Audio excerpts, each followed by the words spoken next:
before we get started, make sure you hit that like and subscribe button and turn on the bell notification so you know when we upload. Hey guys, welcome back to Rugby Heads, powered by the Pig Athletic Club.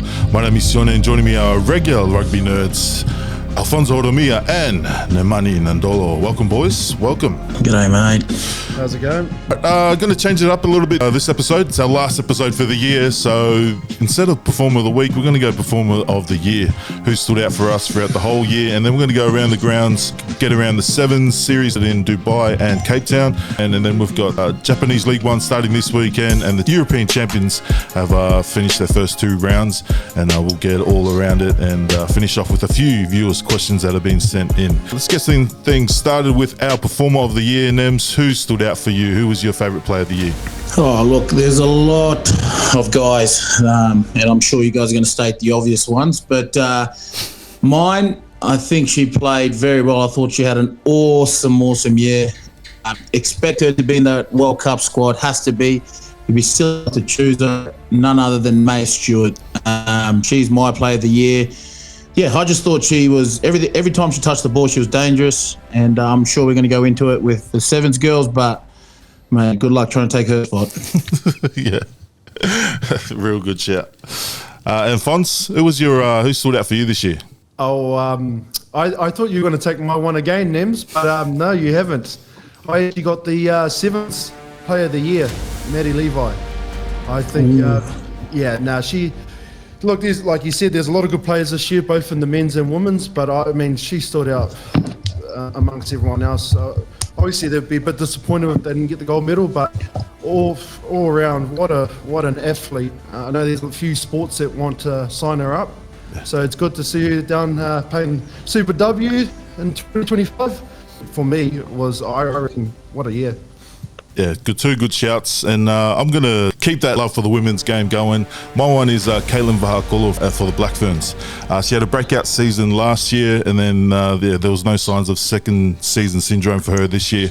She's been unreal to watch her develop her game and her ability to break that first and second defender, and most of the time breaking the line and finishing off with long-range 5-pointers. She capped off the year with being named in the World Rugby Team of the Year over in Monaco, and then also bagging her debut in the Sevens series for the Black Fern Sevens. So I think she's going to have a massive year next year as well, so one to watch in the Rugby World Cup. But I wanted to shout out one of the boys as well, and my guy is Thomas Wright. After a disappointment of missing out on the World Cup selection despite becoming a mainstay prior to the Eddie Jones era, he could have easily thrown out his toys and just wasted Rugby Australia's top-up money and just played just average footy. But you could tell that he used that rejection to make it impossible for anyone to take his number 15 jersey in the Wallabies, and he finished the Super Rugby season in top 5 in try scores, defenders beaten, and also clean breaks. And in the Wallabies environment, he definitely made sure no one came close to his number 15 jersey, and exciting to see what happens with him next year. He put it down to being a dad, him having a breakout season this year, so hopefully he has another kid next year to double it up. So they were our performers of the year. And now we'll go around the grounds. The first 2 rounds of 7 series, we had Fiji finish champs in Dubai, with the Blitzboks taking out their home tournament in Cape Town the week after. And then in the women's division, we had the Aussies take out Dubai once again, and then the Black Ferns take the cup in Cape Town. Nems, any players or any teams that kind of caught your eye in the first 2 legs? Yeah, obviously Fiji, good to see them, win in Dubai for the first time, I think, in 9 years. Yeah. And he played, the only one in that squad is the coach, Colin Isao, Colin Isao, sound like an Aussie. Colin Isao. To see him take that team, he's in Fiji, he's under a bit of scrutiny at the moment. Everyone's sort of questioning the way, he's obviously a young coach, but he's done really well with that team. And they're a young team, I think, and they're a new team, obviously minus the great Jerry Tuwai. I'm really happy with the way Fiji's gone. Obviously disappointed, like that game against France, where it was like typical Fiji semi-finals. Was it in Dubai, winning on the buzzer, and then to see the French come back and get revenge in Cape Town. Look, I think the Sevens tournament is it's not what it used to be. You know, it used to be your two, 3 teams and everyone tags along, but now everyone's competitive. You've got the Spanish. For me, my biggest standout is the Spain team. Yeah. I think you'll all pick one, but the way they've come consistently, the first 2 legs, you expect those sort of teams to sort of have one good tournament, or any team really have a good tournament and sort of fall off. Yeah. But they consistently those 2 weeks, and that's exciting to see for Spain, Spanish rugby. For me, my standout player in the first 2 rounds is is it Paul Vega? Is that right? Oh, it sounds right to me, mate. Sounds right to me. Paul Vega. He's excuse me, por favor. Sorry, that's thank you. Please. He's been playing really well. He's obviously got a lot of experience, having represented him at the Olympics in Rio.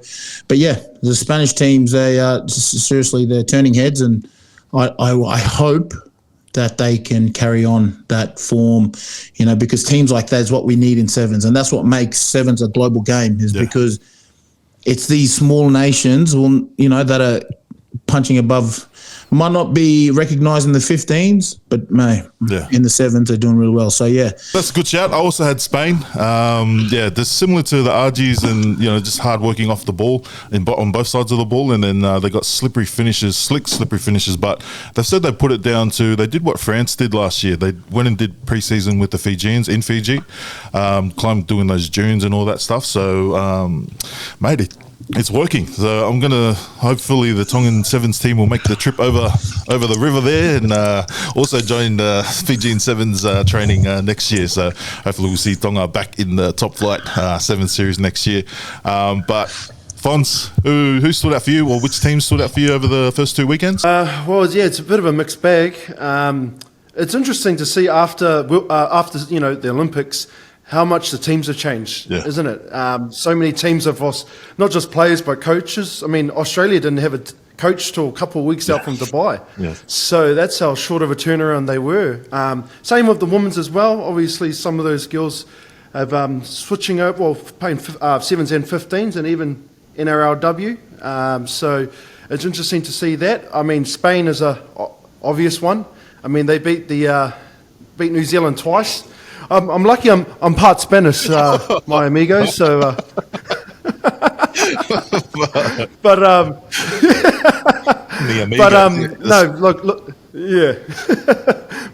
Spain, they were very good, not just once but twice in the same tournament to back it up. That was special for them. South Africa, they still look sharp. They brought in a few new players. They look sharp, like you said, Colin Sol. He's still coaching there. Good to see them. Actually, Fiji picking a Fijian coach instead of another English coach, I think as well. Bit of a awesome. Yeah, I agree. So that's good to see that as well. But also in the women's, it's a bit up in the air. I mean, the US women's, they made the final in Cape Town. That was a bit unexpected, being the Aussie girls. So it's all to play for, but sevens is great. I see a lot of the players coming through the sevens system that are going on to professional 15s, whether it be Super Rugby or over in Europe somewhere, or even in South Africa. So it's good. It's a good sort of stepping stone for a lot of those players going into 15s. Sorry, but also that they're going to league as well, like NRL contracts. That's crazy. Yeah, man, it's all happening. So I mean, a lot of that talent's getting grabbed. But I think if people are going for greener pastures, getting more money, then so be it. I'm all for it. Agree. Make sure you get out to Perth. Sevens last weekend of January over in Perth. So Aussies on the east side, make the flight over, mate, because the West boys always come over to the east side when we have all the tests and all the fun stuff. So get out, show some love to the Aussie Sevens and all the other teams. All right. On the subject of Aussie Sevens, you boys mentioned it earlier. 9 of the Aussie Sevens squad members have announced their intention to play at next year's Women's Rugby World Cup, making themselves available for selection, joining Super W teams next year, with Sarah Paki joining the Waratahs, Ben Tarita, Tia Hines and Demi Hayes making themselves available for the Brumbies, and then the Reds. Reds are stacked with the Levi sisters, Bella Nasser, Callie Henwood and Queen Bee, Charlotte Caslick. Nem's thoughts on which girls do you think they will probably be definite starters for the Wallaroos? Oh, look, it's a long way out. I wouldn't say definitely starters. It's a bit of a disrespect, cop out to the guys that are actually playing 15s and can't play 7s, forwards, and wingers like myself want to be backs. But look, it's exciting. I think it's great. It's a big boost for women's rugby, particularly the Super Rugby, the women's Super Rugby. But look, it's not an easy. I don't think it's going to be an easy transition. The hype is there, and that's awesome because that's what they need. But look, whether it's women's or men's, 7s and 15s is so different. A lot more room, as we know, in 7s, a lot more space. In 15s, a lot more structured, particularly here in Australia. They play a lot of a structured game. To be fair, as much as it's good that they're coming across, you've got to, how hungry are those other girls that are that are already playing 15s? Like for me as a player, like I put my players being a player cap on, and, whenever someone would come in that has hype, you always want to play against the best, right? Yeah. And so what excites me is how much they're going to lift the standards in terms of players that are already playing. It's like, right, because now spots are up for grabs, and I don't think it's an easy shoe-in. I think there's still a lot more things that they need to work on. The Maddie Levi, the big 7, the winger. I think she'd be great at wing. I'd play at wing purely because of her speed, but her size, which they don't have in the outside backs, right? So that matchup with, depending what side she plays, that matchup with Maya Stewart, that's going to be a crack of a matchup. But for me, I think it's not as easy as what people think, but I'm happy that the fact that they're going to lift the popularity. Yeah. People are going to be like, yep, these girls, and so they should. They're famous people. They're superstars in their own right. But it'll be interesting to see. There's a lot that can happen from now till then. So you can't really say that they're going to have a definite spot, because I'm telling you now, there'll be girls there licking their lips saying, yep, welcome to our game. You know what I mean? Because I'm only talking how I would be as a player. Yep. Yeah. When someone comes in, not in so much your team, but if you're playing against them, you get up for it, right? Yeah, 100. So, and I'm assuming it's the same. It's the same mentality, that mindset. So, yeah, it'd be good. It'd be good to see. I definitely can't wait for the Queensland Reds and Waratahs. I'll definitely be watching that. Pretty much Wallaroos versus the Aussie Sevens. Yeah, it'd be pretty much like the Crusaders, like an All Black test when the All Blacks play. When the Crusaders play the Chiefs, when all the New Zealand teams play. Yeah. It's like the All Blacks trial. This is that trial for the Wallaroos, and I can't wait. Yeah, and Fonz, you want to have a stab at trying to read the future? Mate, yeah, but 10 months out. It's too early. But I would actually give a shout out to you, Tony. You called this. Yeah, hey, you called this about a couple of weeks ago. You did call it. I was just trying to connect the dots. Yeah. So, hey, and the other thing too is the Western Force got no one. So poor old Western Force out west is looking at all these girls coming in, and so. But Nems is absolutely right. If you're one of those girls who've been in the 15s now for quite a long time and you've seen these girls come back, I think it's healthy competition. Yeah, you say that Western Force got no one, but you see all these positions that freed up in these 3 teams that the Aussie Sevens are taking. All those players that are gone, like especially the Reds, they're all at Western Force. So, mate, it's going to be some fiery competition every game that the Western Force play. Well, it's interesting you say that, because it's a bit like the men's game where the Rebels players have all kind of disbanded into the other franchises as well. Not so much in the women's, but there is still the odd player coming from interstate. So, and New Zealand. I do see there's a lot of New Zealand Farapama Cup players that are over out west as well. Yeah. So, look, it's going to be interesting. Nems is right. Obviously, no one's a shoo-in, but it's going to lift the popularity of the Super W, isn't it? So it's great to see those girls coming back in play, and competition's going to be very healthy. I think the Reds and Waratahs are playing at Ballymore as well, so that'll be a great game. Yeah, that's a good. We'll have to do a show there. 100%. But Tony, get your Reds mates to give us a pass, eh? Yeah, I'll probably after this, what I say, I'll probably get blacklisted. You guys were being nice. I'm gonna have a dig at it. I think only a few of those. Only a few of those girls are gonna make the transition and definitely start for the Wallaroos, because there's I think the blindside flanker and obviously open side flanker positions are kind of what they need in the pack. And I'm saying, I don't know if the coaches are already or if the players are training at this position, but Sarai Paki, she's one of the best defenders in sevens, and she's got that dog in her. She's an angry player, and I think her at blindside will be good for the Wallaroos, and I think she's going to be a shoe-in there, or possibly outside centre, but I think they don't really need stocks at outside centre with G. Fred playing really well. I think Sarai at number 6 and Bella Nasser at open side as well. She's just got that work rate. She's going to tackle all day and also be on the ball. And Tarita's already been there. She's already started for the Wallaroos at the last World Cup. That's where she made her debut just before that World Cup. And I think she's going to get that starting spot on the wing. I think Maya keeps her position on the wing. And I think Maddie Levi is going to be the finisher in the last 30 minutes or possibly just the last 20 minutes. Because there's some big girls in 15s, and you don't really want to put these sevens girls that trying to get like a lot of minutes where they possibly could get injured, that they're not used to playing against these big girls. So I'm saying Maddie Levi's on the bench, and that's where we'll probably see most of these sevens girls on the bench. And Charlotte Caslick, I think she'll do her best work at fullback. And then one more, Tegan Levi.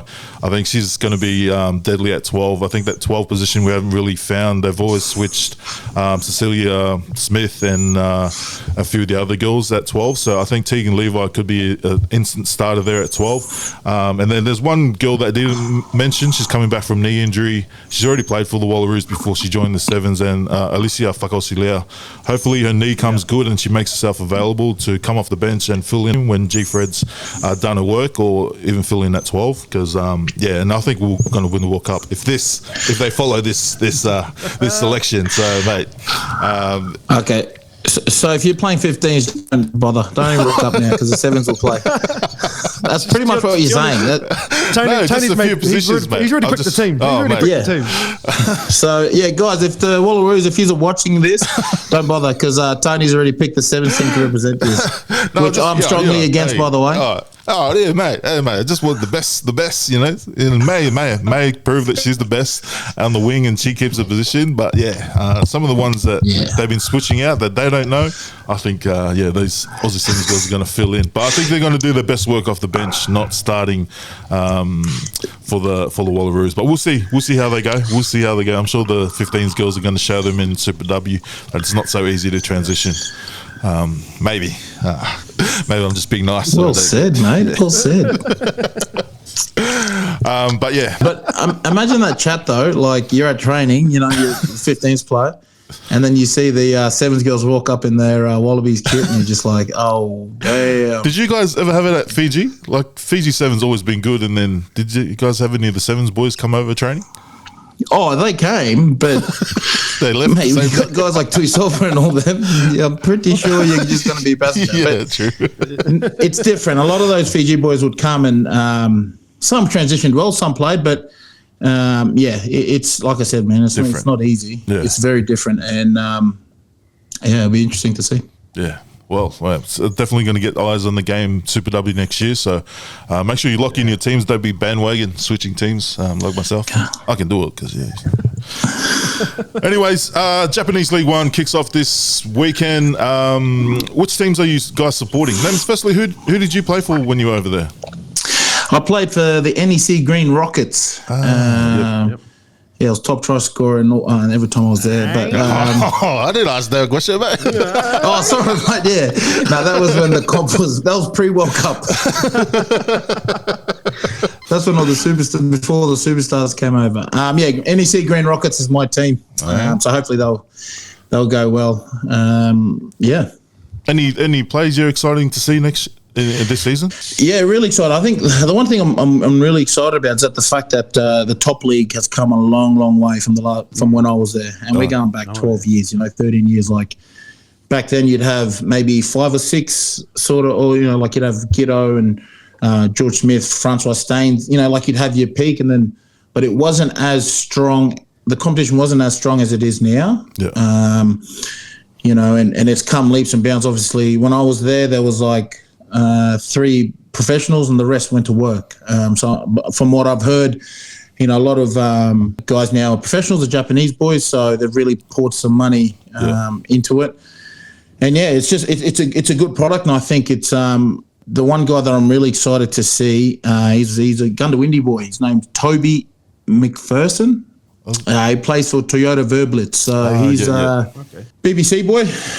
But yeah, he's again, he's someone that's gone over there. It'll be exciting to see him play, particularly with, you know, outside guys like Aaron Smith and whatnot. So some big names there. But yeah, this top league, or what's it called, League One now, is it? League One, yeah. Yeah, Yeah, it's so much better. Like when I was there, we could get on the piss till Monday, Tuesday, and then go training and come home. I'm sure they don't do that now. And yeah, it's definitely a very, very professional outfit. But I think for you Aussies there, there's a McPherson, and the other one is Lucas, Benny Lucas' younger brother. I forgot his name. Isaac Lucas. Yeah. There's about 5 of them in there. 5 Lucas brothers. Yeah. Yeah. So Isaac Lucas, again, I saw a snippet on TikTok about him now being eligible to play for Japan. Yeah.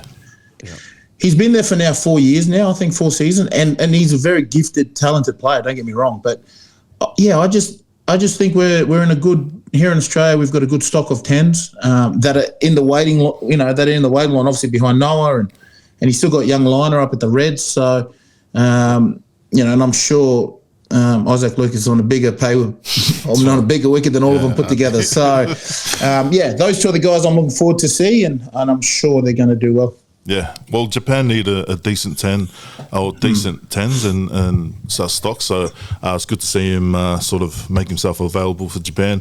Fons, who are you jumping on? Which team are you following?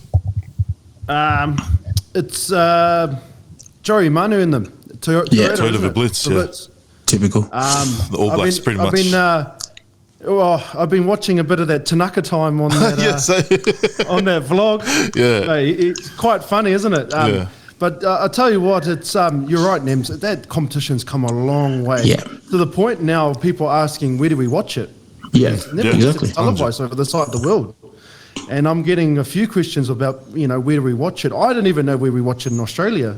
So you might know, Tony, but look, mate, there's some serious money over there, and there's some top players, and they all look like they love it. You know, just the lifestyle, and just, you know, even some of the guys, Smith, he looks like a lot of weights off his shoulder because he's just over there with his family enjoying the time he has over there. So you look, not just Toyota, the whole competition would be good comp, and I can't wait to watch it and see all those plays that we don't have in our competition anymore. Yeah, touching on Tanaka time, mate, it's good to see that sort of like vlogging sort of content and for the players. Like I think Nems was probably one of the first ones, like rugby union wise, to sort of vlog and show that sort of side of the rugby player, and connects the fans to the team as well. Like you start supporting Toyota Blitz like you've done there. So Nems, what got you starting actually doing that sort of vlog stuff? Because I think people have been asking for it for ages for rugby players to do it. You're probably one of the first ones to do it. What got you into it? Thanks for the compliment, Tony. No, so it all started when my son was born. So, you know, obviously we were in France at the time, and I was still playing, and family were always calling in, and you know, how is he, and video calls, and I just, you know, it wasn't me, it was actually my wife. She was like, why don't we do a vlog? And it was COVID too. Yeah. So why don't we do a vlog? And then, you know, so that obviously our family can keep track, but also it'd be give the little one something to watch when he's a bit older. Yeah, true. You know, and so I've sort of been, so that's why we got it going, and it was mainly for Ethan, my son. So when he's older, he can, you know, because you know, you get old and you can say, I did this, and thankfully on our side we have technology. So, and yeah, you're right. Like people started watching it, and you know, you got the odd dickhead, but other than that, it was that's why I started. And it's actually, like you said, just touching on what you said, it's actually good to see now. Like I'm on YouTube now as opposed to normal TV because I watch. You know, and the best thing about it brings back memories. So, like, you know, obviously Joe Manu's doing his Japanese things. You obviously got the Savirs Artie and them, and it actually it shows, like you said, a side where you wouldn't see in mainstream media. Yeah. Because we're fronting up for a camera, whereas you're yourself, you're at home, and it was pretty cool. And it's pretty good to see that a lot of players are doing it now. And don't get me wrong, it's pretty like nerve-wracking, you know what I mean? Sometimes like when you're out in public and you're carrying yourself like that, I still get that. I'm like, I'm an idiot. But it's great. It's great to see, and I encourage guys to do it because you know, at the end of the day, you're your own brand now, isn't it? Yeah. And we always, you know, it's a chance to make some money as well, good money. So yeah. Mate, great work. I'll try to vlog my time playing semi-pro, but yes, it was only me re-watching my videos.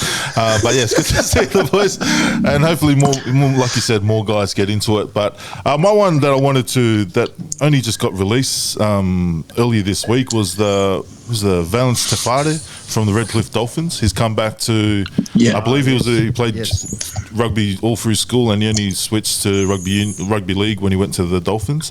But he's back. He's back. He's in Charlie Goodall's team, Yamaha, with Quagga Smith as well. So it would be interesting to see what they do. And mate, it's exciting competition.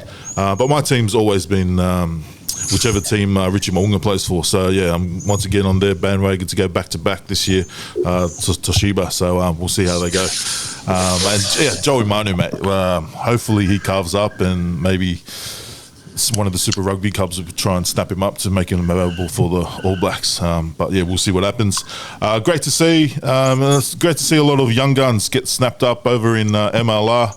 Just adding this here, I mean, Hoyles is showing that, mate. He's taking all the good talent that that aren't getting an opportunity in Super Rugby clubs, or other, if it's their size or maybe some things that coaches aren't liking. But mate, he's snapping up pretty much all the talent from Shoot Shield at the moment. And I think the old Aussie Sevens coach John Menente's doing the same thing in San Diego. He's just not naming his signings at the moment. I've heard of a few of the other ones from Queensland that have got snapped up that haven't got announced yet by San Diego. So it's going to be good to see those two teams pretty much stacked with Aussie club rugby players.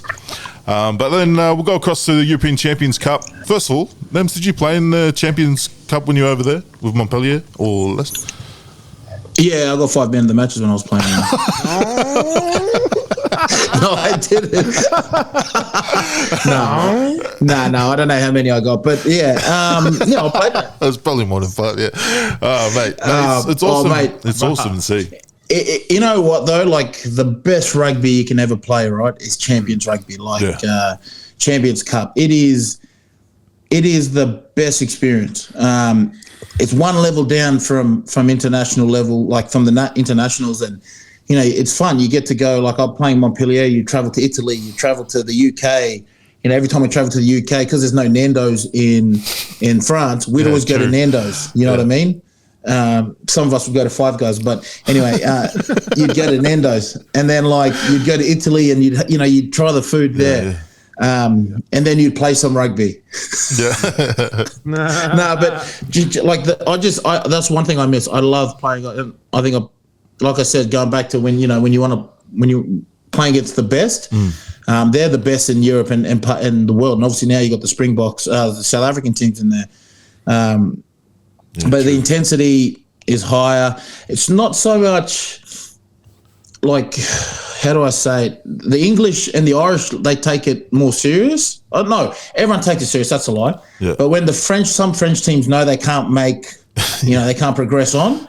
Some of them tend to, or the other way, if they know they've made it. So I've been in a few of those situations, but the likes of playing Leinster and Leinster, the colours pretty much difference, but you know what I mean. Like it's every time you play. I was fortunate enough to play Leinster on many occasions, and like they're the games you want to play because you're pretty much playing the Irish team, and we beat them one time, then we got pumped by them the other time, but and the addition of the South African teams, obviously they didn't do well over the week, and they were pumped, didn't they? That's only going to make the brand bigger, and you see it in the crowd. Like it's ridiculous, it's man. And a lot of the teams. It's funny because some teams might struggle, say in the top 14, but then they go and play in that Challenge Cup or that Champions Cup, and they actually do really well. Yeah. So, it brings the best out of people, I guess, when you're playing that comp. Yeah, it's just like watching like the soccer and they do their UEFA Champions League and all that stuff, and it's good to see like even players like I think this is what rugby's like club rugby's meant to be, is like the best of the world from all of like Geordie Barrett, like watching him playing with the Irish team, pretty much the Irish team is, mate, it's unreal to watch, and then him playing against all the glamour club over in France, because I think Leinster and Toulouse are still, they're the top two teams at the moment. Just Bordeaux's also bagging some decent performances as well. So it's good to see. And mate, Fons, do you have who are you supporting? I know Nem's got Montpellier and Leicester over there.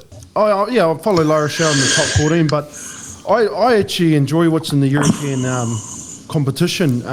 You just look at Geordie Barrett; he looks like he's loving it in Dublin at Leinster. Another one, Pete Samu scored 2 tries on the weekend for Bordeaux. He's in some great form at the moment, so it's good to watch. One thing I've noticed though is the South African teams are struggling with the travel from what I'm hearing and seeing. Because their season's all year round, because they play in the championship, and then they got to go back into the European club season. So a lot of the Springbok players are getting rested. I did hear the rumours of obviously the Stormers had to go up to Europe and play one game and go back and play a URC game the week after. So just that sort of travel. But I mean, look, that European competition, how good is it? Nems, I mean, you played in it. It just looks like it's fun to travel to different places, meet new people, play against different, teams that you've never thought you would have played against. So I think right now it's by far the strongest competition in the world. Hands down. By country miles. So, mate, great to watch, and it's a bit of rugby to watch while it's our off season here. So. Mate, even just like what you said, like imagine like us Reds fans here in Queensland. Imagine a team like Toulouse coming over to play one home game. It's like that's what they get over there in England. Like they got teams over there coming over where we never get it. We just get beaten by all the New Zealand teams wanting to fuck off. But do you reckon if a Leinster full strength team or a Toulouse team came and played the Reds, do you reckon people would actually come and watch? Like, do you know what I mean? Like, do you think it's got to be the diehards? I think you're right, Tony. I think the thing is, like diehards like ourselves would go watch, but the normal fan wouldn't really know who these teams are. Because they got to show the top 14 on like Stan here. They got to show these games. Like even the Champions Cup, I had to watch it on VIP Box because I didn't know who. Because Rugby Pass were meant to do it, but they didn't have it in our region when they were showing it. And then BN Sports was meant to do it, but no one really had it showing. So there's too many places for us to try and watch it. And mate, hopefully Stan Sports are on it to try and get all the games, or even Rugby Pass to get all the games on one sort of thing where we can all watch it, and then fans will see them. Hey Tony, is that where your viruses are actually coming from? The VIP Box, mate? Or are they coming from something else, mate? No, the other one. Mate. But yeah, it's great to see European Champions Cup. Make sure you get around it, and also the Challenge Cups. Some of the bottom level teams get some game time as well.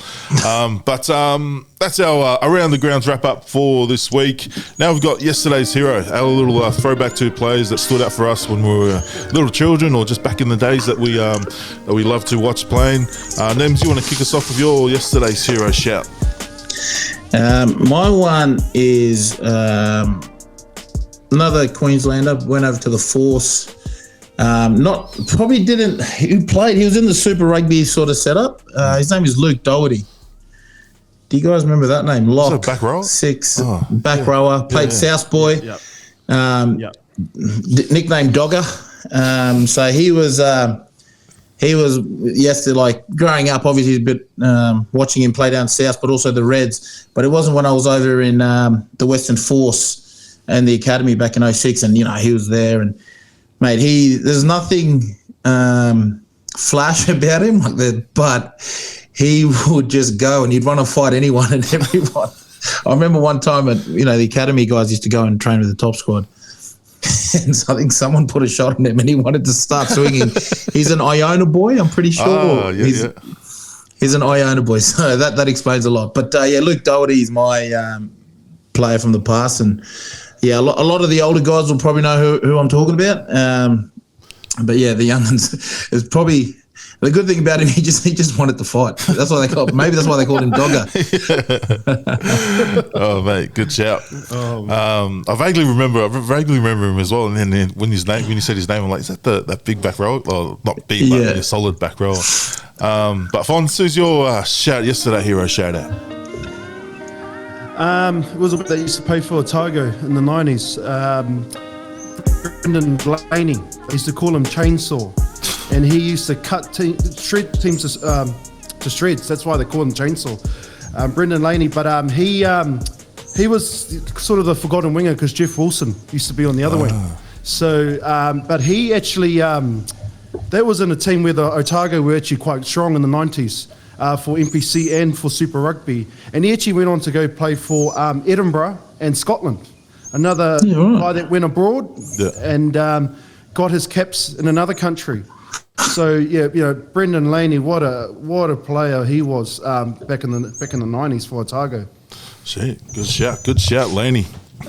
My one is younger generators these days won't know who this guy is, but everyone in the late 90s, early 2000s, every rugby fan were out in the park mimicking this guy's little aeroplane slide or aeroplane dive in the corner. I know it. And it was because this guy called Ben Tune. He's out of St. Paul's School in Bald Hills, slippery winger, and made a name for himself scoring meat pies for fun. But it was the way he was doing it. He was scoring it, which made him a cult figure. He was scoring it, and then he just flew his arms out like an aeroplane. And I remember doing it a few times where it wasn't raining, and still got a scar on my chest from it. So I always look down and remember, good old Ben Tune. If you're on YouTube, make sure you go look up Ben Tune's highlights and school up on one of the greatest Queensland rugby greats and former Wallabies legend, Ben Tune. I remember it's actually called a swan dive he used to do, mate. Oh, swan dive, So But the one game that I went to Ballymore, remember the old tin stand? Yeah. I remember watching, and he rocked up, and this is the first time I've ever seen it as a youngster. Back then it was black boots, right? Yeah. It was either the big ASICS sign or this guy rocks up in red ASICS boots or maroon ASICS boots. So it's out there on YouTube, but mate, and then when he does that swan dive, geez, it looked nice. And ever since then, I asked my dad one time, I said, Dad, can I get these ASICS maroon boots? He laughed at me. He said, no money. When he got a pair of Dunlops from Target. So it was worth a try. But anyway, when I saw those ASICS boots, I actually really wanted a pair, but it was that or no eating for the family. Oh, mate. Ben Tune, one of the greats. What a player. My Spotify playlists are all called Ben Tunes. But we've got a few viewers' questions to fly through. First one, favorite rugby moment of the year. What moment stood out for you? What was your favourite rugby moment this year? I got one. You go first, Fonzie. It was honestly that last try from the Wallabies against England. Oh yeah. Yeah, I mean, no one expected them to win in front of a full crowd in Allianz now, and just the way they went on and went and they scored in the last couple of minutes, England, and then the way that the Wallabies team handled themselves in the last minute, wow, man, also lifted up the profile a little bit here in Australia too. So I think that would be one of the big moments of the year. Yeah, that's we're probably pretty much yelling, "We're fucking back! We're back, boys!" And Fons was drunk. Fons was drunk and forgot that he's Kiwi. So no, it was good to see. Nems, you got a moment? You got a favourite moment?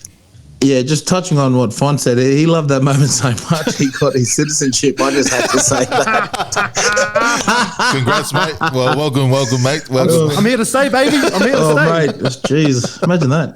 No, my look, a lot of good Wallabies. The fact that the Wallabies are on the up, that's a highlight in itself. But for me was my home country, Fiji, beating Wales for the first time in history. Oh, yeah. In Cardiff, a few of us in the past have tried and failed many times, but had a bit of a tear because it was, I've been there, done that sort of thing and never succeeded. So to see this group go over there and win, like, I get it, Wales aren't, at where they want to be, but, mate, you're playing the Welsh team. It's an international test match. You've beaten them there. That, for me, was probably the highlight of the year. And it just shows what Fiji can do, when they're focused. And, it was great for, the country and great for rugby, in general, because you got a Tier 2 nation, winning. Yep, good shout. Yeah, my one's to my homeland. It was really good to see the Springboks defeat the All Blacks twice in a row in South Africa. So, mate, it was good to see. That was probably two of the best games I've seen all year, that series when the All Blacks were over in South Africa. Lekker basic, I don't know, that's Dutch. I don't know if it pronounces, goes over to Afrikaans, but lekker basic jongens. We'll be back stronger than ever next year once again. Rest in peace, Tonga Rugby. Okay, and then next question.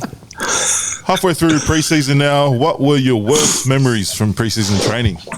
Oh, This is the words, eh? where do we? The word preseason. Oh, man, we should try to come back in the new year thinking everything was fine.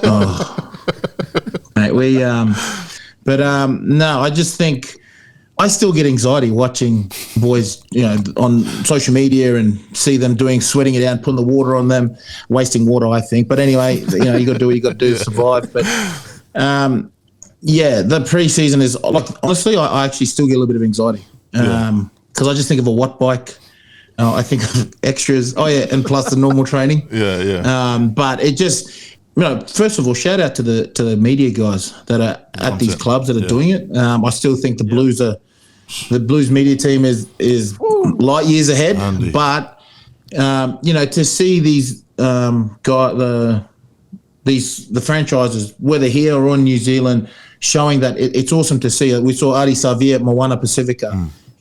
And this is where I think this generation has it better than, I guess, us guys coming up with no technology, because now they've got exposure to that, and they've got, obviously you've got your heroes on social media. Yeah.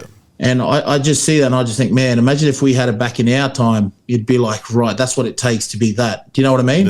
Yeah. So, no, it's good. Boys looking fit. I saw there's a Fijian guy playing for the Waratahs. He's Mes Kunavula. Not many of you guys know who he is. Played in Edinburgh. No, he's a flanker. He did his ACL last year when he first came, and thankfully they kept on to him. That was the biggest thing because they signed him for 1 year. I've seen him now, mate. He's a stick. He came from Scotland, eating haggises and I guess all that stuff, and the trainers would call me, going, mate, this guy's massive. Anyway, he just seen him now on social media. He looks in great shape, and but I just hated. Preseason was tough for me, obviously, because I'm not the smallest of guys, but it was good because you get towards the end of your career, and they're just at the start of your career, mate. It's funny how the trainers, and this is funny how the trainers are like always hard on you. Yeah. Boy, you're just like. Anyway, so as you get to the back end of your career, like when I was at Leicester Tigers and stuff, Steve Borthwick, and I guess they understood the older guys, and it felt good too because it was like, yeah, Nems, we'll just get you to do this and then just get your body right, So we still get punished, but they'd look after you a bit. And I was like, damn, man, that was good. So, but mate, hate preseason, but love watching it from this side. Mate, yeah. Mate, I remember they started bringing GPS trackers. That's when my career went like this. Oh, mate. Because, you could hide a little bit, on the edge, and, the ball on one side, you can hide on the other side. Hey, mate, there's nothing wrong with the edge, mate. There's nothing wrong with the edge. Hey, some of us made a career there, mate. Mate, you should have seen my top speed. It was slower than some of the forwards. Yeah, same. I think I'd done 1 or 2 kilometers less than most of the guys at training.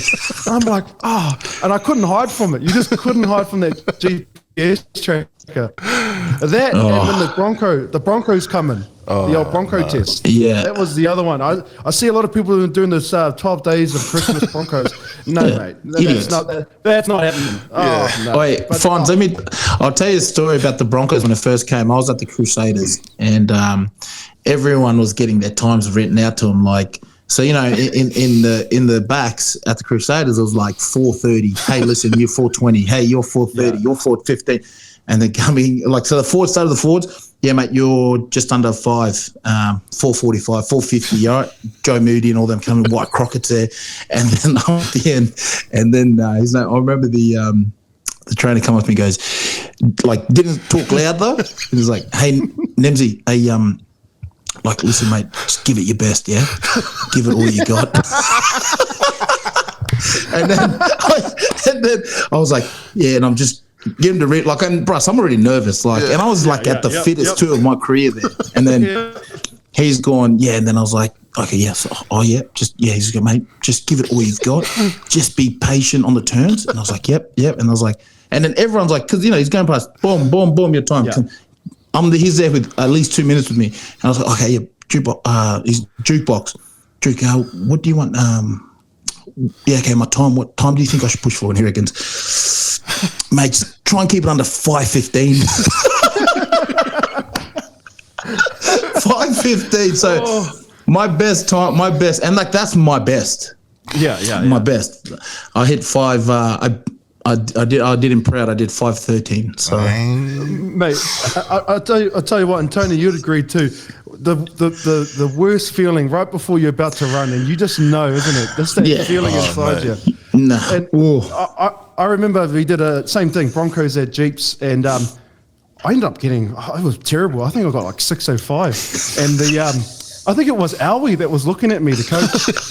And I'm just looking at him thinking, you're still going to pick me, so I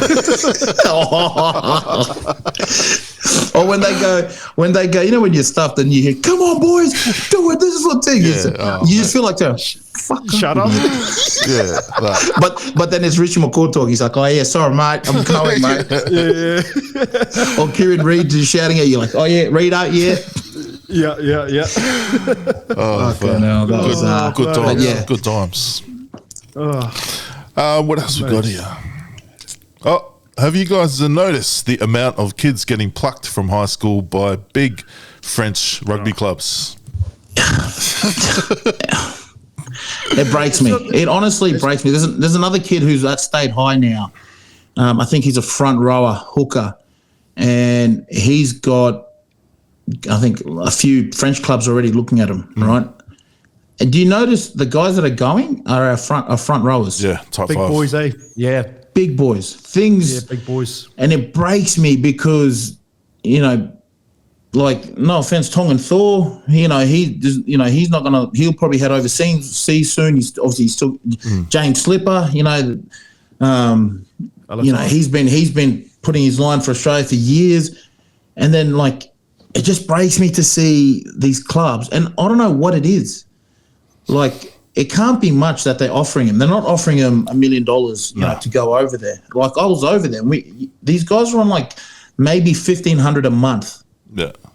Easy. Like, my little brother went over there and spent a few seasons there, and it's not big money. No. Do you know what I mean? Like, obviously they look after him and put him up and whatnot, but like, it's not what everyone thinks. Like, I seen, is it Kites, young fella from Brisbane. His old man, what is it, Seal? James. No. Seal. His old man, James. Yeah, so James' son, right? He's over there now. Like, he's someone that could be fast-tracked here. And that's where I think we talk about that 5-year plan. This is where they've got to cut that. You know what I mean? They've got to, I don't know if they've got to do a better job or whatnot, but, mate, a lot of these kids, particularly our front rowers, are leaving our shores. There's another kid playing at Racing. Yeah. He went to Iona. Like, mate, he's massive. He's probably like a version of the Tongan Thor, maybe fitter. You know what I mean? But yeah, I just it's disappointing. I think we should do better. I don't know what it is. Obviously, whoever's what do they call it? Identifier Talent ID, scouters. Scouts. You know, scouts, rather than just wearing Red's kit and walking around town like you're something, actually do your jobs.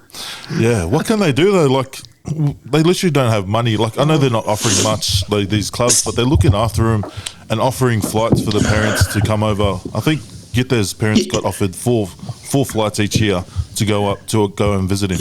Yeah. Yeah. And his uncle's already there. Phil's already there, so he's close by Yeah. in France as well. Work with the clubs at grassroots. Like, work with Jeeps or work with Brothers or work with Randwick and be like, hey, listen, we see this guy. Is there something we can do? You got to give them a job. You got to give them a job that's already, so they're not out trying to look for jobs. They got jobs ready to go along with rugby. I think is the way to go. That's not benefiting their job, but benefiting their rugby career. There's other ways you can do it. You get what I mean? Yeah. Like, Australian rugby could work with the grassroots and say, hey, listen, we got no money. It's evident we don't have money, but hey, listen, something like Bond University, right?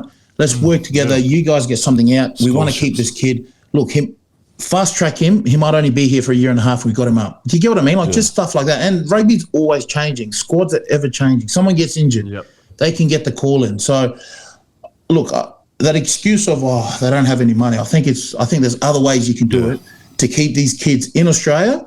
Whether it's like, mate, it could be anything from, I don't know, just give them an office job. But hey, listen, you know, plant seeds. Hey, listen, we see you as this in the next few years, you know, and it teaches these kids to work and learn what it's like in the real world. But also, they've got in the back of their mind, hey, listen, you play cards, right?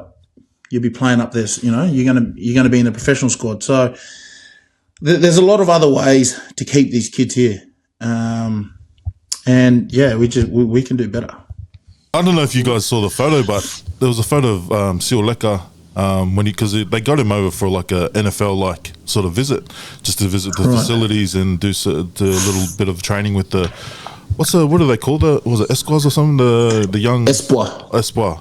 Got him in there, and then they got him in the gym and in the facility meeting the top 14 boys, and he's same height as Will Skelton right now, and he's under 16 prop. He was in the Aussie under 16 program. I don't want to say more, but he got in trouble for that visit in France, which may have pushed him more towards sending him to France even. So what happened? He got in trouble. The Rugby Australia found out about Seal going over to La Rochelle for the visit. Oh, yeah, yeah. Well, obviously, they found out because James posted it all. He kind of wanted them to know.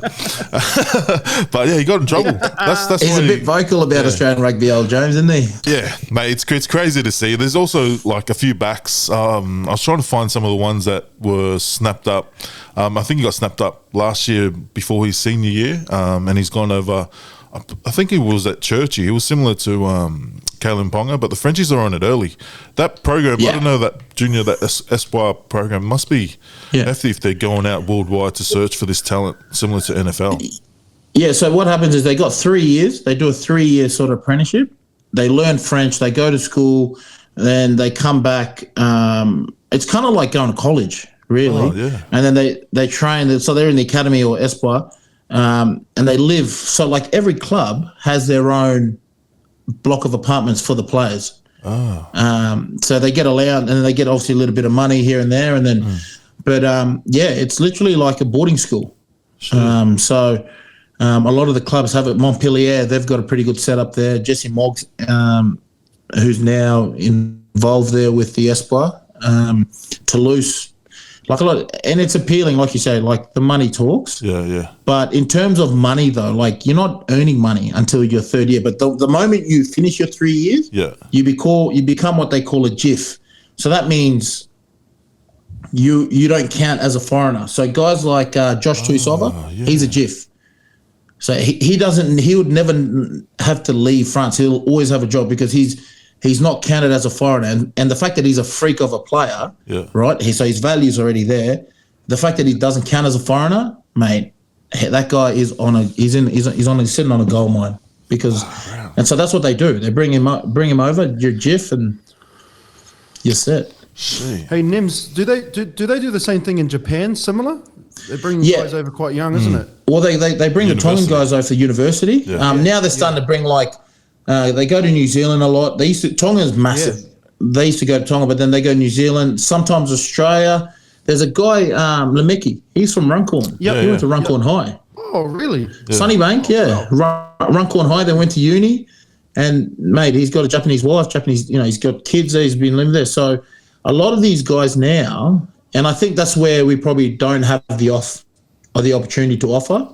But then in saying that, mate, it's that I feel there's always other ways to do it. But these guys, and now the French are just going. They're scouting everyone now. They used to be they'll go to the islands. Now they're coming to Australia, and the biggest thing they're going for are front rowers. Damn. Nims, what would you do if you were, let's say, if you're running Queensland Rugby or whatnot? What would you do to try to keep some of these young players? So what I'd do is I'd hire a scouter or a talent ID that actually does his job, right, and doesn't wear his rugby kit out in public.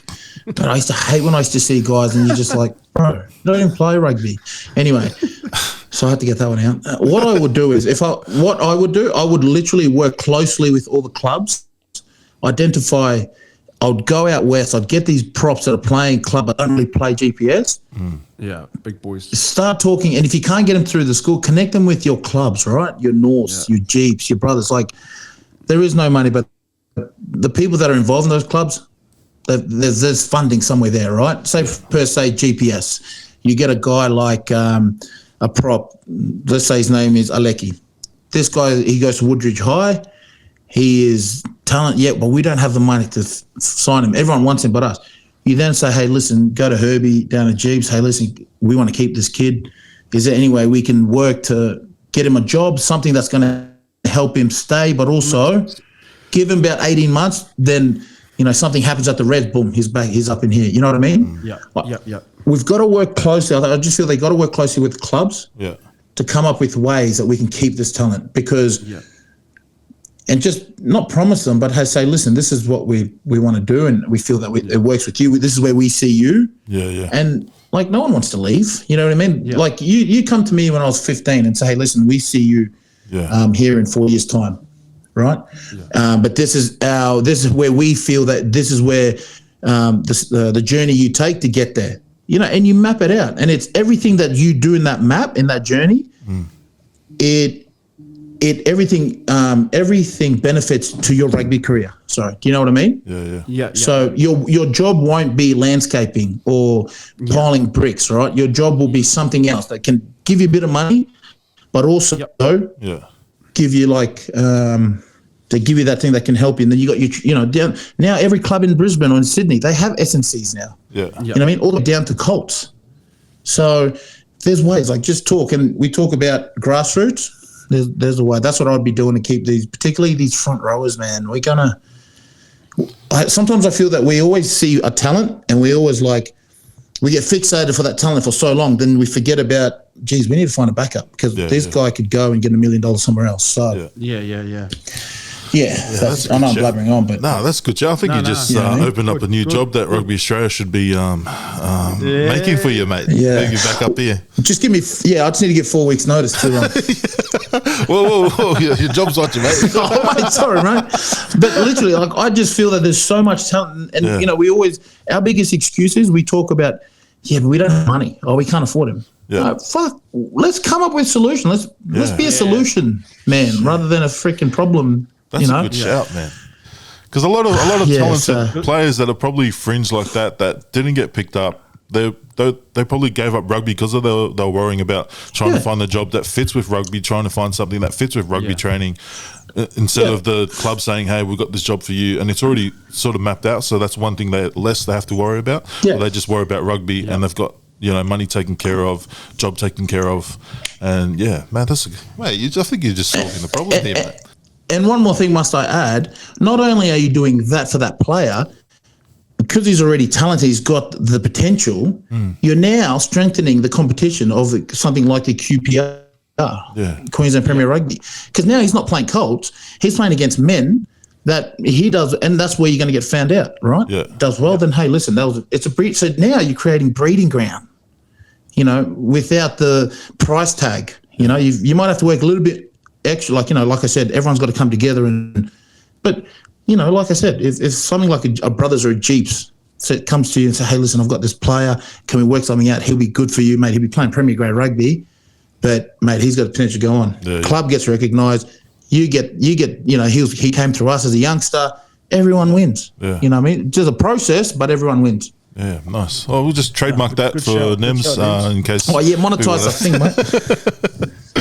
But yeah, good shout. And thanks for sending all these questions in. And we'll get to some of the others next year. But that's round out our first season of Rugby Heads. But finish off the year, boys. What are your shout-outs? Nems, who's your shout-out for the year or for the week? Mate, speaking of talent in Australia, what we need to do to keep them, I'm going to start with big shout-out to our Aussie Sevens under-18s who went over there and showed up those Kiwis and all those other teams that were favourites to win. Our Aussie boys went over there, carved them up. Yeah. I'm talking carved them up, and be more proud of them. I think, you know, we all knew the New Zealand Sevens, Fiji, New Zealand schoolboys. There was always talk about them, and yeah, Australia was there, but big shout out to them. But also the women's team, women's comp, Japan Sevens. Yeah, they upset. So wow, very good, crazy. Let's keep that talent. The Australian Sevens team. There's a young fella running around. His father used to play for Brothers, George Tangi Vakimbao. So remember that name. He's a fullback from State High, actually. Headgear. I think he'll probably end up playing at Brothers because his father's a diehard Brothers, played 100 games for the club. But he's a talent to watch out for. And yeah, that's my shout out, boys. Good shout. Good shout. Fons, who's your shout out? I'd just like to give a shout out to you, Tony. You know, you put this all together and you do a lot behind the scenes for not just this, but also PAC in general. And a lot of exciting things in the new year. Oh, yes, boy. Very exciting things. And you keep up the good work that you do for the guys, not just Rugby Heads, but also the other podcast and PAC. So shout out to you, Tony. Oh, thanks, mate. Put your pants on now. yeah. Thanks, mate. Oh, mate. Look at him blush. Bryce, you missed something. Whoa. Oh, well said, Fonzie. Well said, mate. Yeah, but my shout out was for you guys, mate, coming on board and take it out. Ironside late for training. That's why he's a fourth grader, mate. But yeah, shout out for you boys, and big things coming next year. We are going to double down and make it a lot better next year. But let us know what you guys want to see more next year in the comments or in the DMs. Let us know what you want to see, and yeah, big things coming. Lions tour next year as well. So we got some decent things coming up, and guys, thanks for tuning in this year as well, especially on YouTube and on the audio platforms as well. Thanks for running up the numbers, and especially our South Africans. I think they started at like 80%, now they're sitting at like 50. So it's good to see the Aussies and the Kiwis getting in, and some of the guys from the UK tuning in. But thanks for tuning in, guys. Thanks for subscribing. If you're watching this part and you haven't subscribed yet, make sure you hit that like and subscribe button, and share it with other rugby lovers around the world. And we'll see you guys next year, boys. Thanks for calling in once again. Merry Christmas and Happy New Year's, and Ironside, hope you're doing well, mate. See you, boys. Enjoy. Merry Christmas. Merry Christmas. Thanks, lads. Christmas. Merry Christmas.